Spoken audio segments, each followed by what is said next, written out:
بسم اللہ الرحمن الرحیم الصلاۃ والسلام علیکہ یا سیدی یا رسول اللہ۔ ایک دوست ہیں، انہوں نے یہ مسئلہ پوچھا کہ اگر مقتدی امام کے ساتھ تیسری رکعت میں شامل ہوا مغرب کی اور اتحیات میں بیٹھا، امام نے سلام پھیر دیا، تو اب یہ اپنی بقیہ رکعتیں کیسے پوری کرے گا؟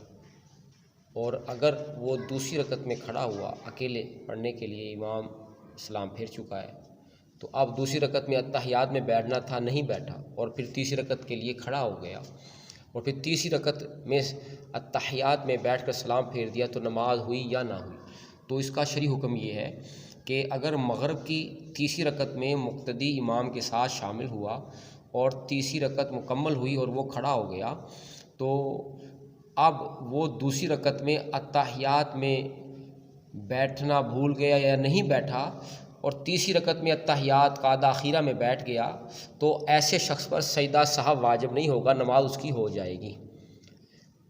تو یہ شرعی مسئلہ ایک دوسرے پوچھا تھا، میں نے عرض کر دیا۔ ایک مسئلہ یہ پوچھا گیا کہ اگر 4 رکعتی نماز ہو اور چوتھی رکعت میں مقتدی امام کے ساتھ شامل ہوا، تو اب وہ بقیہ اپنی رکعات کیسے ادا کرے گا؟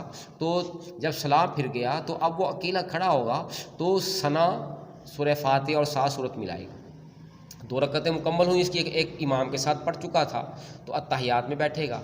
پھر تیسری رکعت کے لیے کھڑا ہوگا تو پھر سورہ فاتحہ اور 7 سورت ملائے گا۔ چوتھی رکعت میں صرف سورہ فاتحہ ملائے گا۔ اس کی وجہ یہ کہ جو رکعتیں اس کی قضا ہوئیں وہی ادا کرے گا نا، وہ تو پہلی قضا ہوئی وہ پہلی ادا کرے گا، پھر دوسری ادا کرے گا، پھر تیسری۔ تو یہ طریقہ جو ہے میں نے عرض کیا، اور کوئی بندہ کھڑے ہو کر ثنا پڑھنا بھول گیا تو اس کی نماز ہو جائے گی۔